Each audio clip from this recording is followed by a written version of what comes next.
V-Gates! Sorry guys, I've been away for quite a while. Haven't put up a video for, wow, probably a couple of months. We had Christmas, New Year's, traveling, busy with work, finishing up my season, starting to take my son, who's a junior in high school this year, starting to visit colleges. He's a ROTC candidate for the Marine Corps officer training. So we're going around visiting schools, colleges here in the state of Ohio and University of Michigan and Purdue. So life has taken me out of the video game or the videoing aspect of my life for a little while, but I did want to throw up a video, kind of update everyone on what's going on here at the workshop. Haven't really done much with the D-Day board. Honestly, it's still sitting in limbo. I plan on getting to some of that here in the next couple of days. I'm actually getting to the point where working on equipment for my business and my other pursuits will allow me the time to start putting towards that. I also have been finishing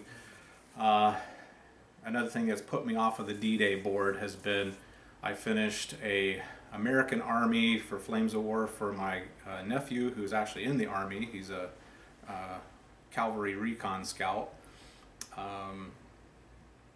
I also finished up my son's Dark Elf Army for Warhammer Fantasy. And I'll show you that here in a minute. We'll go out to the workshop and I'll show you we're in the process of learning the rules for Warhammer Fantasy. Let's see, working on my not my Panzer Grenadiers, I got tons of Panzer Grenadiers. My Fallschirmjägers, I bought a Fallschirmjäger company a year or so ago that I had prepped and ready with primer, and they've been assembled. I never got around to painting them. Those are almost done. So with those three projects completed, I'll have more time to devote towards the D-Day game board we've been showing you in the last video. Other news, things that I can comment on in the wargaming industry. I'm sure everyone has gotten around that the Games Workshop stock has started to go down, and if you watched a couple videos ago, I had stated that if you start seeing the Games Workshop stock price start to tick down, you'll start seeing probably a changing of their tune in terms of how they're treating their few remaining online vendors. And I was really surprised. I was on the internet yesterday looking for some items that I was going to purchase, some kind of terrain items for Warhammer Fantasy, some of the towers and the trees and things like that. I wanted to put on my project list for next after the D-Day board. And honestly, there's not a lot out there. I did some business with the War Games store, which I've purchased. I like the War Painter brushes, Army Painter brushes. I'm sorry, those are my favorite. I absolutely love those brushes. I can get, two of the brushes I use are the detail brush and the regiment brush. I pretty much use those two almost exclusively for almost everything. And I can go an entire year with two of those brushes, and I do a lot of painting. So if you keep them clean and you bring them to a point with your lips, and you take care of the brushes, they're incredible brushes. Red Sable, can't highly recommend them enough. In the process of converting all my Citadel paints as I run those out in the washes that I've purchased, I'm running those into the Vallejo line. So I ordered some of the Vallejo Wash Kit, as I do want to try out their washes. But I was really surprised. There's really just a couple of good resources outside of Games Workshop here in the States, and those two aren't even allowed to put the pictures of the items, or if they even have them in stock. You have to call. And I thought that was absolutely ridiculous. So the only draw to use them, obviously, is they're going to give you a 20% discount off of the retail price, as opposed to me driving down to Columbus and picking up and going to the Games Workshop store, which is another whole issue. Okay, they have such ridiculous store hours. They're not even open Mondays and Tuesdays. They don't open until, I think, noon. You know, and a lot of the time I want to do errands and do running around. Luckily, there's a big mall across the way from them, so I like to take my wife shopping as often as I can, and sometimes I'll pop in there when we're down there. But the hours are wacky. For starters, we like to go early in the morning and do our running around. So by the time I'm usually down in that area, they're not even open yet. Or if I go on a Monday or Tuesday, they're not even open. I just, you know, it makes no sense. But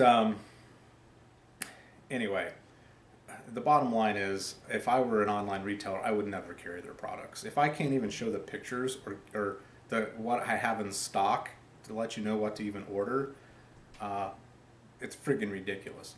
But honestly, I want to give the War Game store the business, so I'll probably break down here, make up a list of things I want.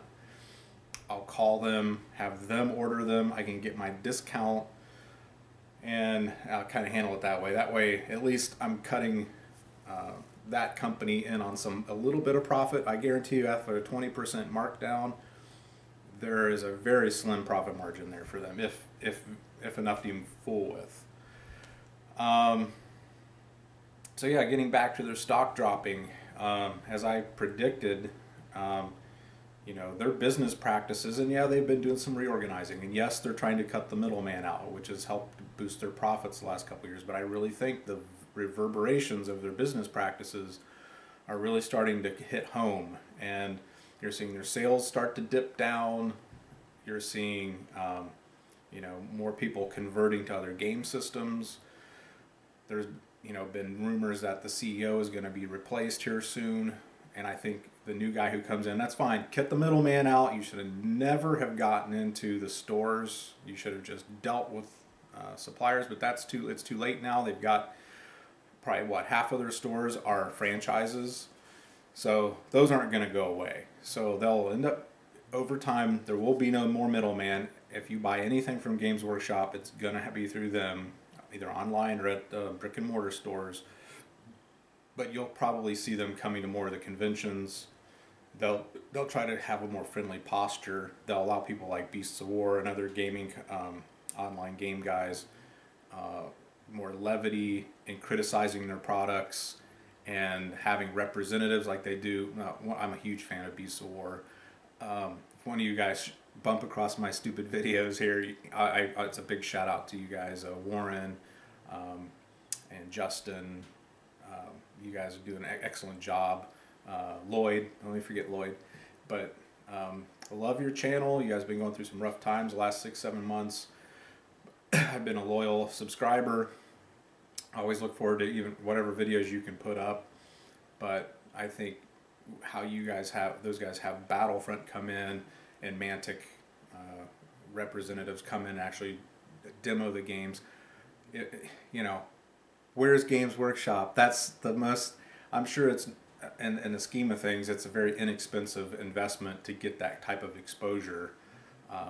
To have a representative come in with a friendly attitude and play test your games and kind of clear up some of the rules, you know, we'll probably see some of that over the next year to 2 years. You'll see a reversal of how they've been reacting with the gaming community. So I can't think of anything else to really talk about. I really enjoyed assembling my Warhammer Fantasy armies. We'll go out here to the new 6x6 game table, and I'll show you. I've got them on display with their movement trays. Great models if you're just getting into painting and you're just stumbling onto this channel. Wow, I would, you know, I'd really research the armies, what armies you want to paint. You get into the elves, they're smaller stature miniatures. They're very difficult to paint. On a scale of 1 to 10, they're definitely a 10. There's a lot of details to pick out. I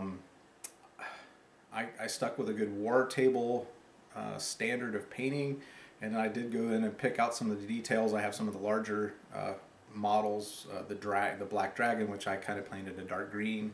I thought black was kind of boring, but You know, I have a couple of the giants for my Beastmen army. They're just amazing models. I love painting those. But so far I'm really liking it. I'm probably going to stick with it. I have a lot of money invested in these two armies already. I'm going to obviously have to flesh these armies out a little bit once I play test them some.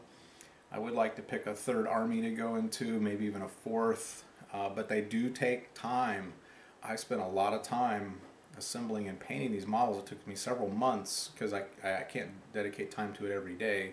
I'm lucky once a week on a weekend if I can sit down and spend 2-3 hours assembling and painting when I'm working. So, but it's still a lot of fun. It does take time, so you can't be in a rush if you're just getting into this hobby. Take your time. It's worth it to really get the details and the quality of the painting down, so when you're finished you can sit back and it's a sense of accomplishment. If you don't have the time, but you have the income, and as I get older and my eyes start to get worse, I will probably not be doing the assembly and painting of the models. I'll have someone like Sean at Blue Table Painting do that for me. So I can still play, I can still do terrain and things like that, boards. But I do notice even now I've got, you know, and I wanted to show you some other additions I did to my workshop here with the lighting. Even with proper lighting, I can go 2-3 hours of painting. I try to break that up every hour or so. I'll take a break. It's hard. It is hard on the eyes, and I did want to go over that a little bit today with you guys on the lighting of your area. Now, as I finish my workshop, obviously we'll do a finished basement. Lighting is going to be huge. I'm going to really make sure I invest a lot of money into good lighting down here. In my office, you can see we have wonderful lighting in here.